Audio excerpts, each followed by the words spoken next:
On this episode of Dead Last, we are taking a look at horror's more feminine side by ranking films that were directed by women. But if you think that that's going to make these movies any less graphic or grotesque, then you'd better think again, because there are some nightmarish things just up ahead. So here's the movies that we chose to rank. There are 10 movies. From some classics to some modern classics. And I gave this list to all of my patrons to number up. And these guys answered the call, and they ranked the films from 1 to 10, with 1 being the best and earning 1 point. And their second place movie getting 2 points, on down to Dead Last, here, this time, worth 10 points.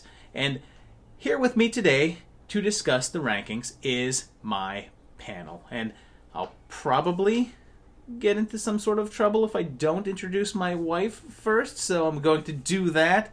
First up is the return of Christy. Welcome back to the show. Hi. We also have returning back with us once again. You have seen her on a previous episode and also on some of one of the jams as well too. And it's Sable returning back. Welcome back, Sable. Yeah, actually, I was on the vampire episode. Yes, indeed. None of the jams, just trivia and vampires. And finally, here with us for the first time for the full panel, although she's been on, I think, 2 of the different jam episodes, is Shannon. Welcome back to the show, Shannon. Thanks for having me back, Josh. Look forward to talking about some movies today. We've got some really, really solid movies here. This was actually a list of movies that I was excited about watching, pretty much all of them. There's some great flicks in here. Let's see, 24 people sent in rankings of this one. And that means, of course, that the best score that a movie could have is 24 points. That would be if every single person ranked a movie in first place. It would get 24 points. If everybody ranked a movie in dead last, it would have 240 points. So 240 points is the highest possible score. And I want to point out that in the history of the show, we have never had a movie sweep number 1, and we've never had a movie sweep dead last. And that trend is going to continue, because today in Dead Last, with 169 points, it's Honeymoon. This movie was ranked dead last 4 times, which again is a pretty low number of times to be ranked dead last and be dead last. But the highest rank that it got was first place. It did get 1 first place nod. On the panel, we all kind of had it a little bit lower scoring. Sable and Shannon, you guys both had it in 9th place. I had it in 8th place.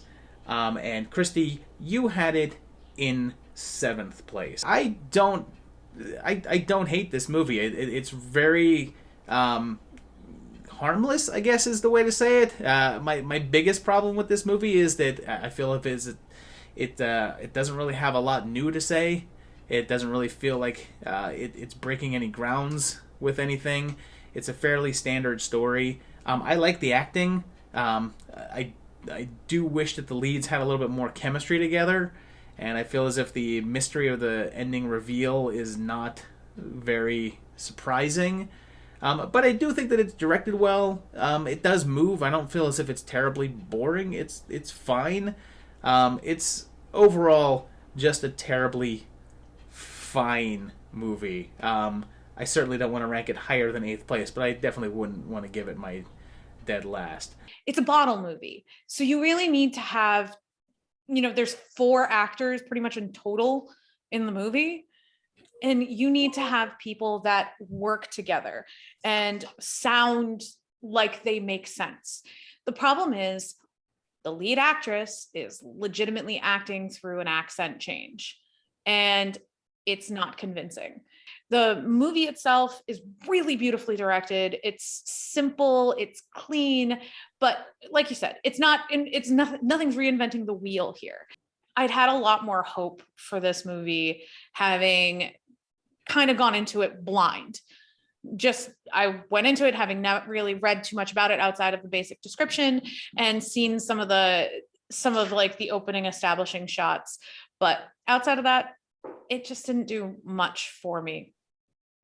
think the acting didn't bother me as bad as it bothered Sable. Like I thought it was cute, but I agree with her. Like what I liked about it was that it's very neat and it's very concise, and it's one of those movies that made me feel like I just watched a short story. You know, it's just a nice, neat little movie that doesn't leave you thinking about too much or that, you know, it's just, it is what it is. And I don't know, I like it. I think it's cute and I think it's charming.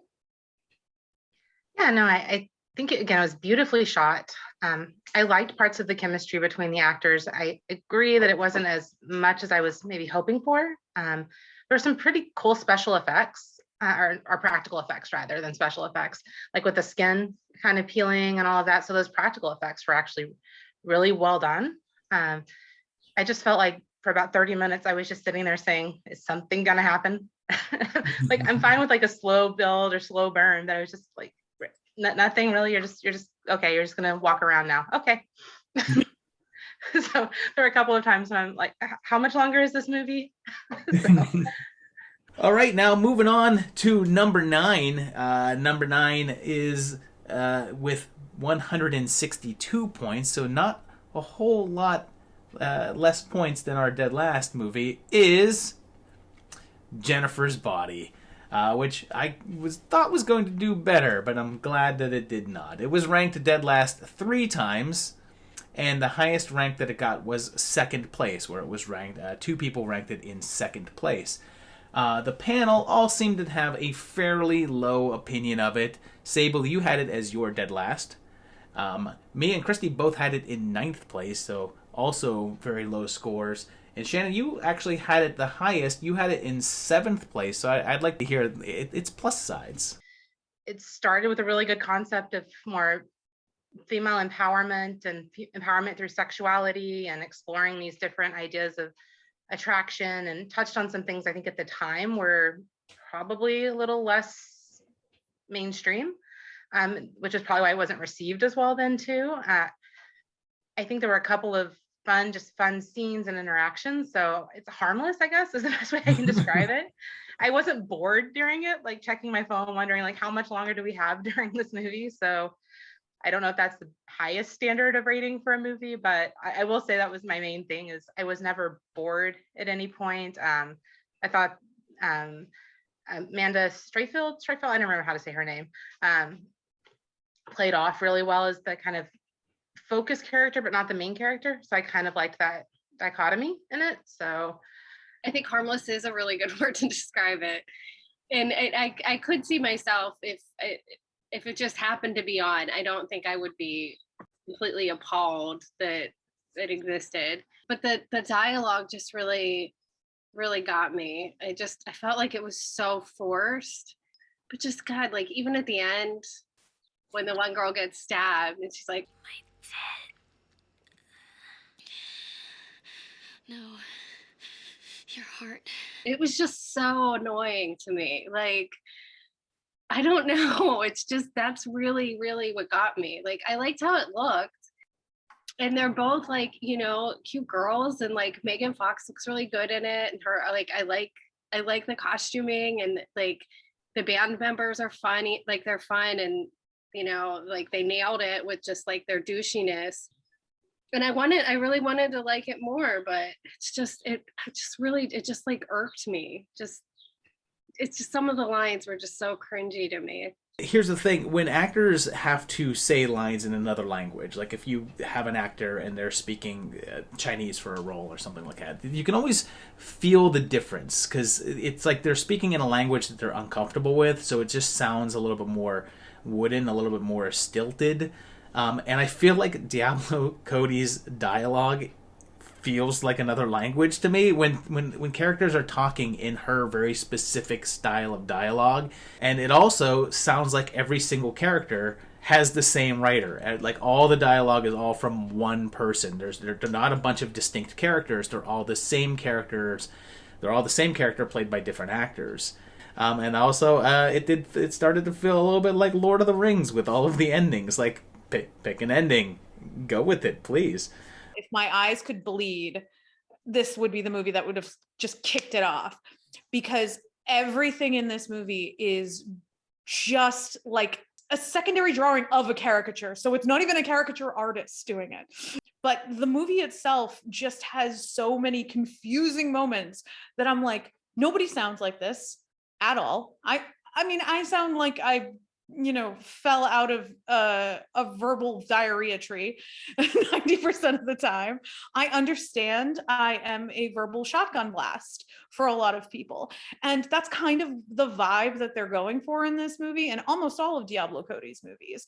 But I don't think I have ever sounded so absolutely insanely lost as these people did.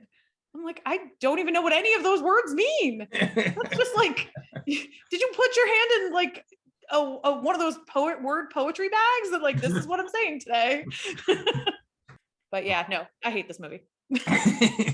All right, so then that takes us down to number 8. And at number 8, with only 3 less points, with 159 points, is American Mary. Because it was ranked dead last 4 times overall. The highest rank that it got was 3rd place, which 3 people ranked it in 3rd. On the panel, Christy and I both had this as our dead lasts, whereas Sable, you had it much higher in 5th place, and Shannon, you had it in 4th place. But I want to just go on record by saying that this is the only movie on this list that I just straight up will never watch again. There was so much of this movie I couldn't get over. I could not. But the biggest issues that I had were all of the weird sound issues that this movie had. I can let technical issues slide because they happen, but this movie had a somewhat decent budget, and every single scene in this movie had these weird sound things going on. And then story-wise, it did not interest me in the slightest bit because there's no plot, there's no narrative arc. No one has any story arc that they follow, and then just literally ends. And I hate it, and I never want to watch it again. I don't think there's one thing that I actually liked about this movie. I didn't even like the way it looked. I didn't understand some of the costuming choices. I don't know. It was just all so weird to me. And there was no character development. Like, the continuity just really bothered me. Like, her and the nightclub guy have this thing, and she's doing all this stuff. And I'm like, how much time has, like, they're playing it like it's like the next day.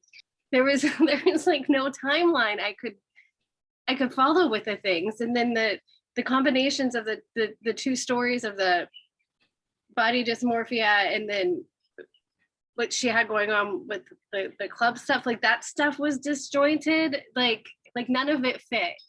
Like, not even a basic linear timeline. I really, really, really disliked it. I'm gonna cut in your hands going like that. Sorry. It is disjointed, but in, I feel, a fun way. I don't know. I do think that there is a lot of flaws in it, but I enjoy the fact that immediately after an assault, she doesn't break. She breaks for 5 minutes and then goes, nope, I'm getting revenge. And that right there is everything. I'm like, I'm sold. Take my money. I kind of enjoy how absolutely absurdist it is. I mean, the over the top body mod obsessive stripper that shows up at her house and how the body mod community is nicer to her than the real quote unquote world. It's so much fun in the respect of just taking these things to extremes as hard as you can. I think that I kind of just forgive it because I have fun with the fact that it's a revenge movie in a way that I think we should all aspire to be a revenge story. The idea of like coming from a situation that could have been was extremely traumatic, and coming out of that with more of a movement towards empowerment or reclaiming something. Now, when I rewatched it, maybe given some of my work that I do every day, but looking at this group of people who are dissatisfied with their body, now whether it's dysmorphia or something else, and striving towards changing that to feel like they can be who they really are. And so looking at it from that kind of lens now, where even though certain things are more widely accepted, still the idea that if you don't look a certain way, or if you want your body to look a certain way, then that's not okay. And you have to go to like basically underground methods of being able to express that. And so that kind of spoke to me, but definitely very flawed in a lot of other ways. The ending makes me irrationally angry because I don't know what a better ending would be. Literally anything else. Yes, anything else. I mean, Like even if they had done like a dream sequence where it's her getting away. Yes, it'd be one of the few times a dream sequence wouldn't piss me off in a movie. Yeah, if the ending was her waking up and she was still in medical school and the entire movie was just a dream, I actually think that would have been a better ending. We'll jump now to our number 7 movie, and this was a very, very tight race here, because it's only 2 points lower than our number 8 movie, but with 157 points is The Babadook. It was ranked dead last the most. It actually was ranked dead last 5 times, which should tell you how all over the place the scoring for this one was. It was ranked number 1 one time. One person did rank it as their number 1 spot. On the panel, we had a fairly diverse ranking for it. Shannon, you had this as your dead last. Sable, you had it in 8th place. I had it a little higher in 7th place, and Christy had it the highest in 6th place. But I want to hear why Shannon ranked this in dead last. Obviously not much love for The Babadook. This is not at all a bad movie. Like, it is beautifully directed, pretty well acted. The characters kind of got on my nerves a little bit, but I think that was part of the point behind their characters too, at least just the extremes between the kid being such an externalizer and out there and almost like over the top annoying in his expression of himself. And then the mom just having no expression practically, and that kind of internalized numbness that might come from the illusions of like PTSD or grief and loss. I think it suffers from it was better as a short than it was as a feature film. It just kind of didn't go anywhere for portions of it. And then it was just too much in a sense. Like it was acted the way it was meant to be acted, but it was almost like you go to get a shot of espresso and you get 10 in your cup of coffee, and then you don't sleep for 5 weeks. It's just too much of a good thing in a sense. So it's so over the top that I just made it stop being believable for me. So I think that for me just made it like too much, I guess. To be honest with you, I think that I may have missed like 15 minutes of it, and like it like didn't even affect anything. And I think I do like it with dealing with the grief. I think the first time I watched it, I was like, okay, lady, you should have gotten over this. And then the second time I watched it, it is such a long, like, grief is such a long cycle. And I like that they show sometimes people forget or are frustrated with how long it's taking people to come around with things like that. So I like that. I like that point that, went over my head the first time I watched it. And then watching it as a parent, it's a lot different as well. I think I understood it a little bit better instead of just like wanting to like throw that kid. That kid makes me want to be like, oh, you're in a bathtub and you're talking, and oh, you're talking. Now just stop talking. I hate that kid so much. Like, even after the end of when the Babadook is contained and everything. No, I hate that child. It is a beautiful tale of PTSD and grief.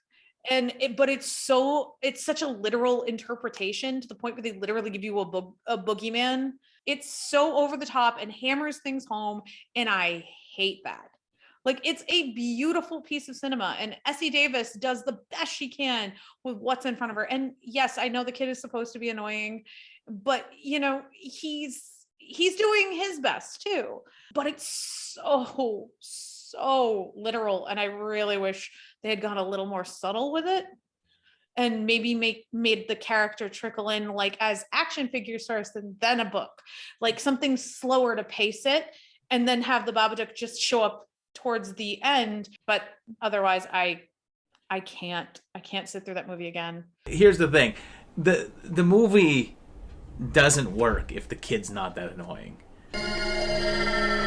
But from a story narrative aspect, I completely understand why the kid is that annoying. And I liked this. I've only seen this twice. I saw it when it came out and was extremely disappointed because of the overhyped nature of it.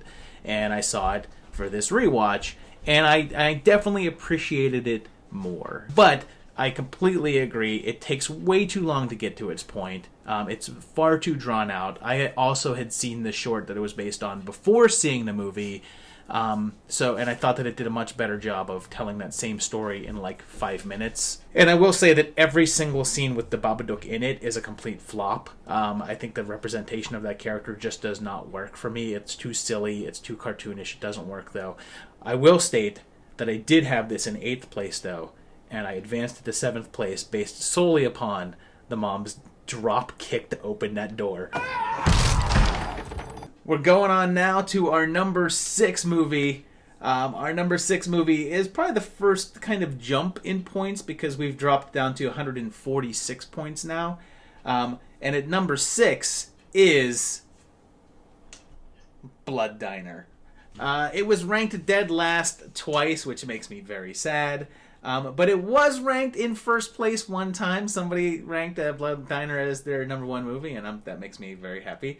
On the panel, there was some pretty broad opinions. Christy, you had it the lowest in 8th place. Shannon, you had it higher in 5th place. And Sable and I have good taste and put it in 3rd place.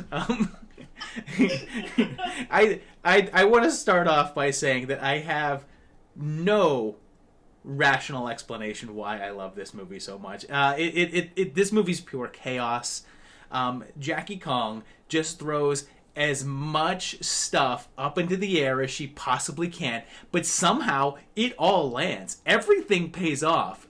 And you've got the standard movie cliche cop, but then he's just like a disco guy for no reason at all. The whole movie can be summed up in the scene where Georgie just walks up, tosses a bouncer under a car that just happens to crush his head, and his friend just like walks over, is just like, "Jason, you okay?" And then they just go into a pump club, and then there's a doo-wop band playing at the punk club. It's like, what is I do not know what is happening, and I also just don't understand why so many people are Hitler in this movie. I was in a bad mood, and I just was like, the violence against women, and I know it's stupid because it's literally the silliest thing that I've ever seen. So I really did not need to be taking it that seriously, but it was just really turning me off. I don't know, halfway through I turned. I do appreciate the fact that when one of the guys sticks his bum out the window at the cop, that they don't need to add like a terrible fart noise. Over dinner. And then the end club scene just redeemed it all. The amount of costumes that they had to get for that, but like none of them make any, like literally it was like somebody just dumped a pile of clothes and they're like, what can we do? It ended the right way, I think, to make me not be mad at the first half. I will say that when I went upstairs, Christy was watching this yesterday, and I went upstairs, she was halfway through it, and she was telling me how much she was disliking it. And I did come downstairs and start looking up divorce lawyers. So I'm glad that the second half turned it around. Yeah, it's just so insane. It's great.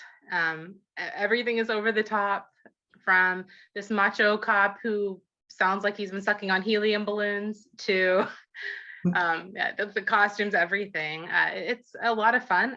I feel like I have to be in the right mindset to watch it, though, because if you want to put it on as just background noise, that's not really the go-to movie. But also, it's fun to watch with friends. But if you're just watching it by yourself, sometimes it's just like, okay, well, there's no one to comment on or talk to about it. So it's amusing, but it's not quite there. I adore everything about this movie. It is like this bipolar trek down, you know, the dark alleys of the 80s recesses of nonsense. There's so many things that are happening in this movie. And I mean, everything from the ridiculousness of the brain in the jar that somehow has eyes that are still functioning. And then my personal favorite thing is the dummy that's at the other diner that people just, please, like, that people just talk to like it's normal. Just run with it. Nobody question it. You keep talking to that dummy. I love like the fact that the guy Cat calls her. She gets into the car and she just starts talking with her full Shitara teeth, and nothing, like, he doesn't freak out. He doesn't interact with it. He's just like, I'm in. This is going to be a great night. High five and a million angels. Yeah, no, I could talk about Blood Diner for way too long. Yes. Well, but as much as I want to keep talking about Blood Diner, we do need to move on to the top half of the list now, because we are going into number 5. And at number 5, with another decent jump in points to 128 points, is Raw. And Raw was ranked dead last one time. So far, every single movie we've discussed has been ranked dead last at least once. The highest rank it got was 2nd place, which it was ranked twice. And on the panel, Shannon, you had the lowest score for it, which was 6th place, which is a pretty decent number. Christy, you had it a little bit higher in 5th place, and Sable and I, we had it slightly higher in 4th place. This movie's really well done, but honestly, in the end, it was just nothing I haven't seen before. It was so well done, but I feel like, you know, if we're talking about the Babadook being so on the nose with what it's trying to spell out with its metaphor, I've got to say the same thing about this movie. I felt like this is just a fairly trope-heavy drug allegory that hits all the notes. It's not necessarily drugs. It can also be like sexual abandon. It's basically just about losing control. And I don't know. It hits every single note that I was expecting it to hit. It does hit them really well. It does it great. The central conceit of the narrative with the eating is fairly unique, and obviously pretty gross, although I think I was expecting to be more grossed out by this movie than I was, considering there was like reports of people walking out of it. Oh my god, I watched like the whole thing, like there were parts of it where like I just listened to the sound, like I had to like turn around with like but I had my earpods in, so like it was like I couldn't escape. I just thought it was so gross. But I do think that I do think part of the reason it was so gross is like the practical effects were really good. Like that rash and when she, oh God, when it's like, ugh, it was gross. It was really gross. But I also think it was really good. I think the acting was really good.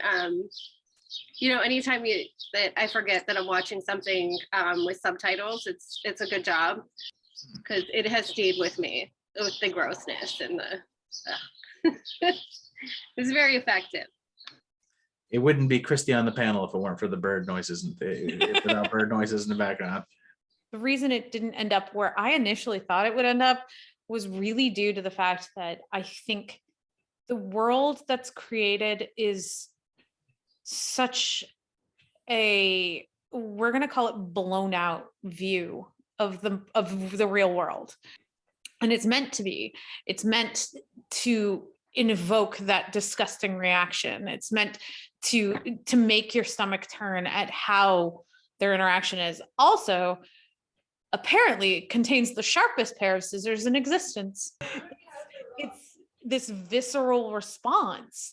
And that's what Raw is. It shows you these visceral responses as interpretations from everything from car crashes to, you know, consuming your lover, the person you've had sex with, seeing their actual physical form be consumed.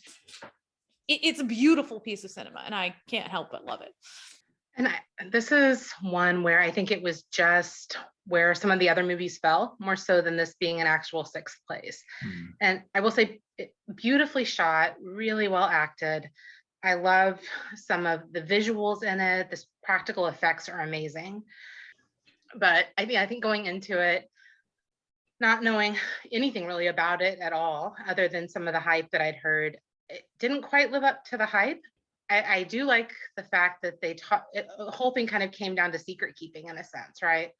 Like if she had had the knowledge ahead of time of what was going on or what could happen to her, but it was such a, no, we're going to keep this a secret. We're going to keep this away from you. We're going to hope this doesn't happen. And that ultimately led to the downfall of the character in a sense. And so I really enjoyed that part of it. Again, I think the reason it's 6 on my list is because it's not a movie I can put on and walk away from either. And so I think it would definitely been higher if I'd watched it like in the theater even. All right, we'll take us up now to number 4, with a slight point lead over top of our number 5 movie, but at number 4 with 121 points is Slumber Party Massacre. Lowest rank that it got was 9th place, which it was ranked 3 times, but it is officially the first movie on our list to not get ranked dead last at all. And it was ranked number 1 twice. On the panel, this may be surprising to people. Shannon, you had it in 8th place. Sable, you had it in 7th. I had it a little bit higher in 5th place. But the person who ranked it the highest is Christy, who put it in 4th place. Christy, tell me about your love for Slumber Party Massacre. I'm really surprised at how much I liked watching this movie. I don't know. I thought it was funny. And I'm embarrassed to say this, but there legitimately were times where I was like, oh my God, I can't. I was like, I'm really wrapped up into it, even though it's so silly. It is so silly. I mean, in a way different sense than, Blood Diner. But yeah, I actually really liked it, and I thought it was really entertaining. Yeah, and I would, I really tried to rank my movies as movies that I would watch again, and it definitely would watch that again. I would leave it on anytime I saw it. Honestly, I don't know why it's my 8th place and not that, 5th or 6th. I think it was just when I was doing the rewatch, and I love it. It's funny, it's zany, it's over the top, it's everything you would want from that kind of like slasher schlock, basically. I think when we're looking at it from like a directorial and women's directors dead last, I didn't get as much of a sense of this was amazingly directed. It was definitely not poorly directed per se, but when I compared it to like all the other movies where I could see like this more in-depth point and the deliberate focus of the movies, I was just like, I love this movie, but I can't say it was a fabulous directorial outing, in my opinion. But again, I'm not saying it was like horrible, but here's the thing for me. I mean, I guess you can call it nostalgia, but I do have a lot of love for this movie, and I think that the reason why I love it so much is because this movie was originally written as a spoof, as a parody of horror movies. But because of that, it hits all of the notes, all of the standard notes of a typical slasher movie, because it was intending to make fun of those notes. But in essence, what it ended up doing was perfectly encapsulating all of those perfect notes of the slasher films of the time. And I think it's great. And then because it was written as a comedy, it still retains some of that sarcastic kind of edge. I mean, a girl eats pizza off of a dead guy's body. I mean, it's ridiculous. You've got that whole bit with the fridge, with the door opening and closing. It's just so much fun. And I do love, you gotta really get a kick out of the whole drill penis metaphor thing. It's certainly not subtle, but it's definitely very fun. I have one very important question, and I think I've brought this up prior in conversations with friends and other things. Where is he getting the batteries? I I have so many questions. I enjoy the movie. Like, it's fun, but by the same token, it's also disjointed and kind of like, we just slap some scenes together, enjoy. And I'm like, eh.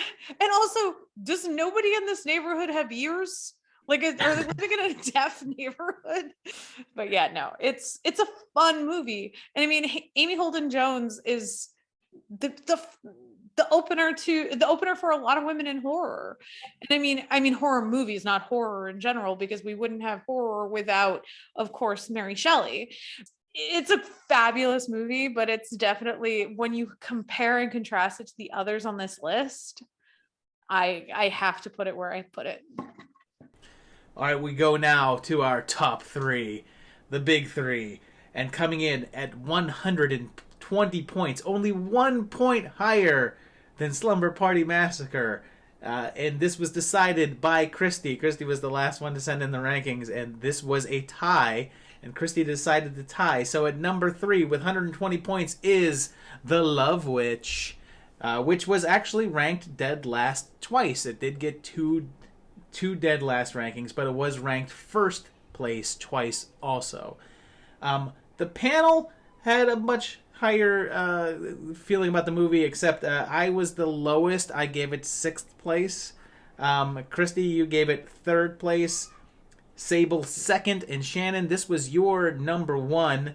I guess first I'm going to explain why I have it lower in 6th place, because it's certainly not that I don't like it.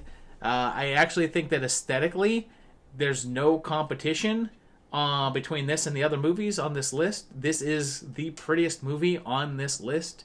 But unfortunately, my biggest issue is that it's almost 2 hours long, and the story just does not sustain it. That's the editor part of me talking. But there's a minimum of 30 minutes that could be trimmed out of this movie for pacing reasons. If this movie was 90 minutes long, it would be lean, powerful, beautiful. But as it was, I just really wished that it moved quicker, got to its point, and I kind of wish that the ending had a little bit more punch to it, just a little extra kick. But it was, I do really enjoy it, though. I just wish that I enjoyed it more by it being a little quicker paced. I feel now that I need to go to Sable, because Sable has done a wardrobe change, and she has chosen this as her number 2 movie. I mean, I chose a hat change. It's not a wardrobe change. I could have gone more. I feel like this movie itself is a stunning piece of cinema, not just visually, but it's this stunning reminder that you should be you at the end of the day. No, it's not going to be pleasant. And yes, you're going to leave a mess. And I don't think that there's a lot of it that could be edited out.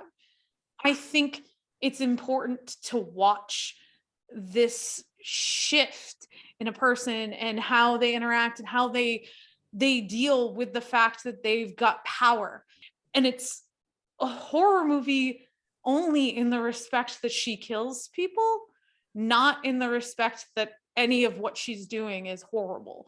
She's just unaware of how dangerous the type of love she gives to people can be and what it does to them.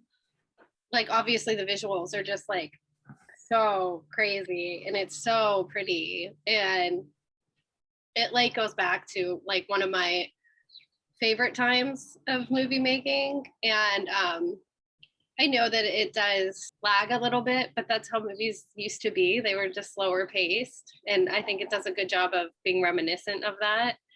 I think everything's so thoughtful, all the way through. And to recreate that type of movie making so well, like that's not easy, and clear, like the movie doesn't take place in the time. I mean, at one point somebody whips out a cell phone, but it's believable and it's good, and I just really like it.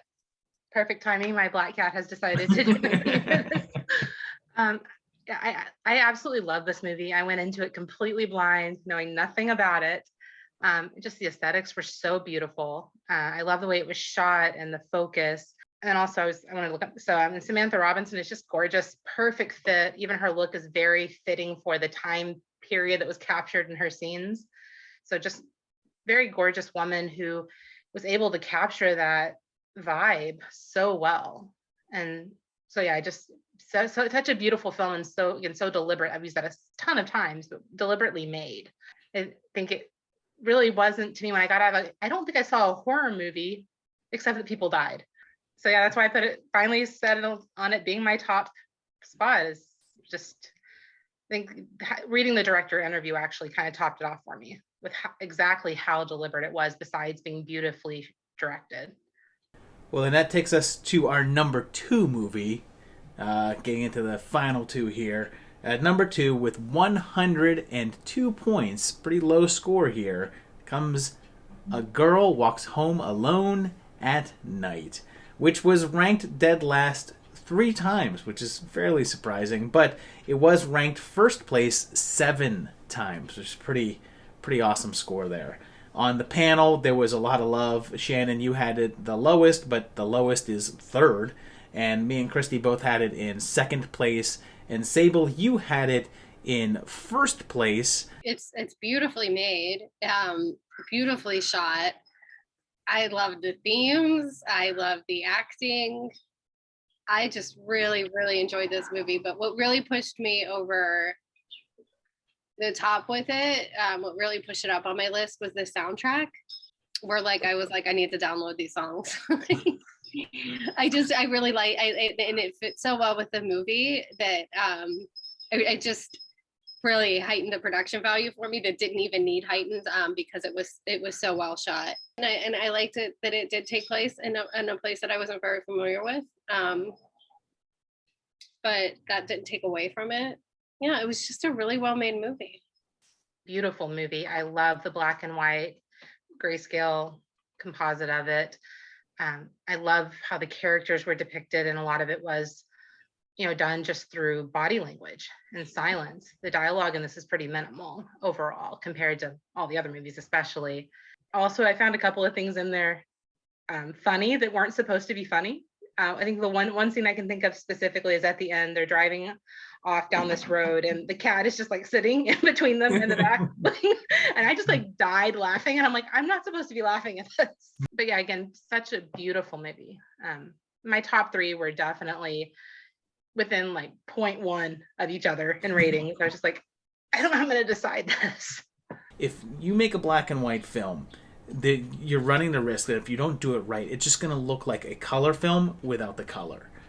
This movie, on the other hand, understands that. This movie is about making the darks as dark as they can be, and having the light really shine, and having that color contrast really play up, and all those bits of gray in between, and not just look like a movie with the color drained.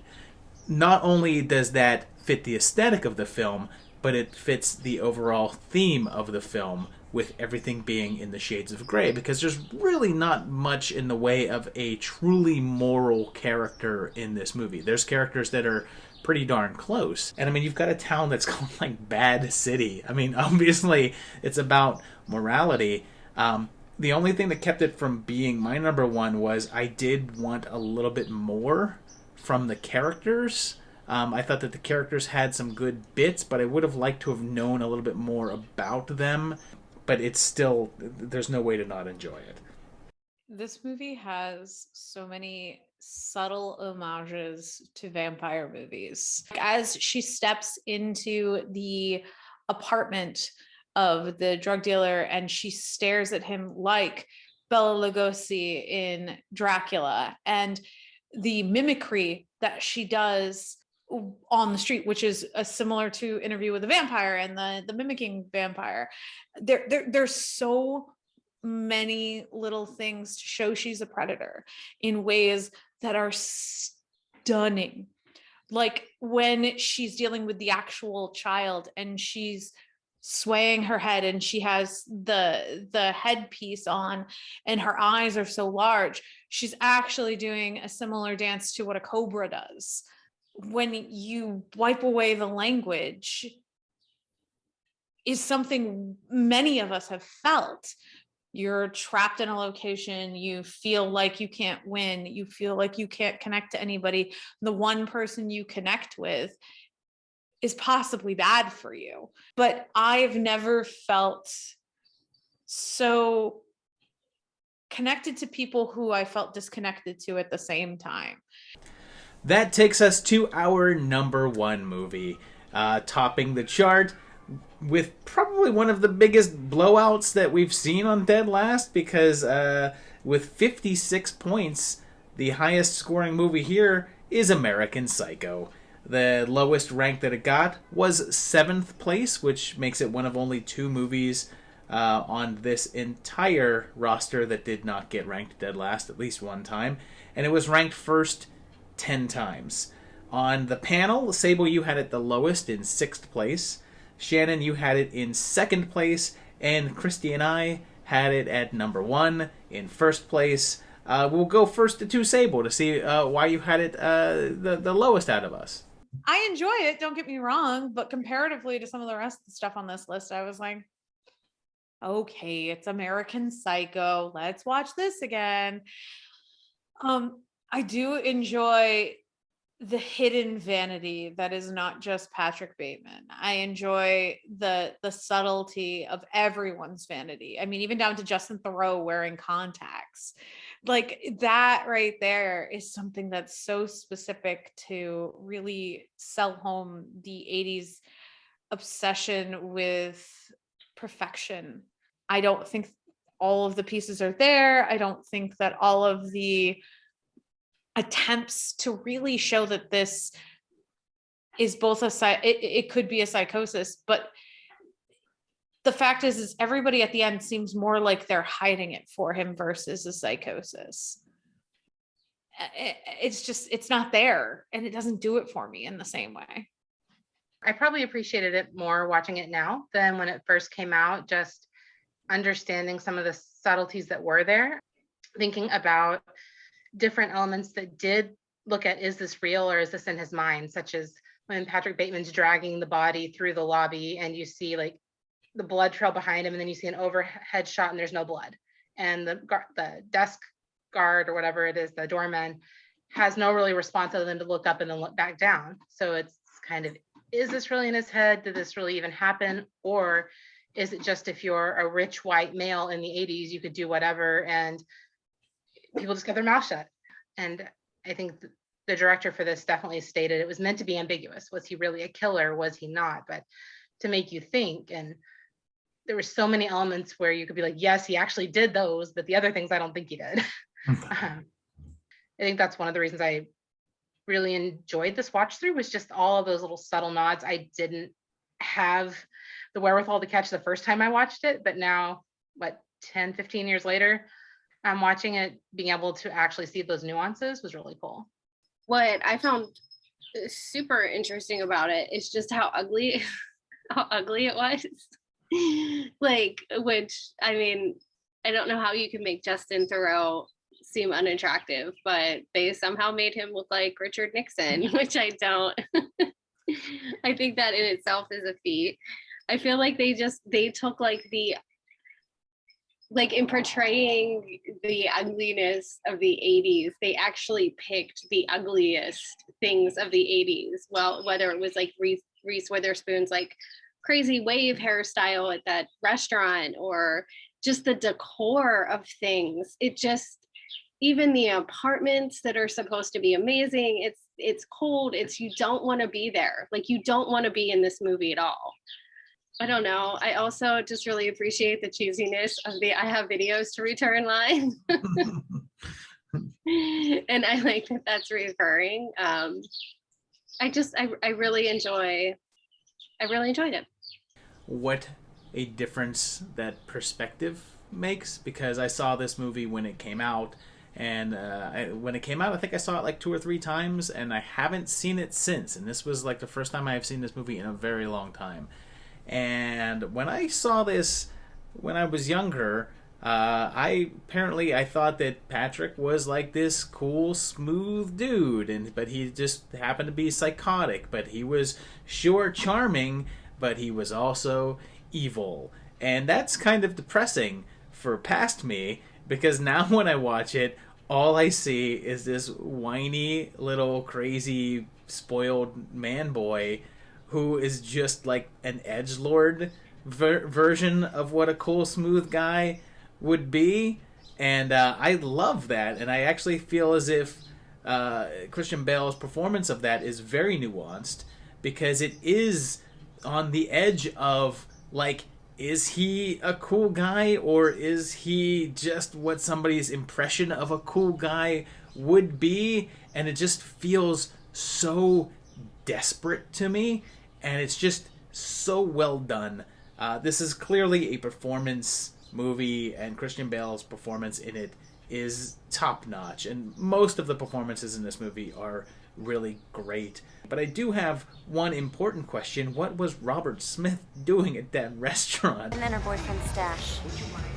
So there you have it, 10 movies, all directed by women directors. Let's take a look at this ranking right here. Yeah, I'm fine with this. There's a couple of things that I certainly would switch. I'm not that in love with Honeymoon being dead last, not because I think that Honeymoon isn't a terrible movie. I just don't think it deserves the dead last on this ranking. But there's some really great movies in this list, and I appreciated quite a few of them. If you disagree with what you're seeing on this ranking, please let us know down below in the comments. And hey, let us know what your ranking would have been. Were you ranking them? I want to know what you would have placed in there. Do you think that Honeymoon deserved the dead last? Do you think that American Psycho deserved the number 1 spot? You tell us. I want to thank my patrons for participating in this and sending in your rankings. And even if you didn't send in your rankings, I just want to thank you for being a patron, because that's pretty awesome of you, and I thank you for that.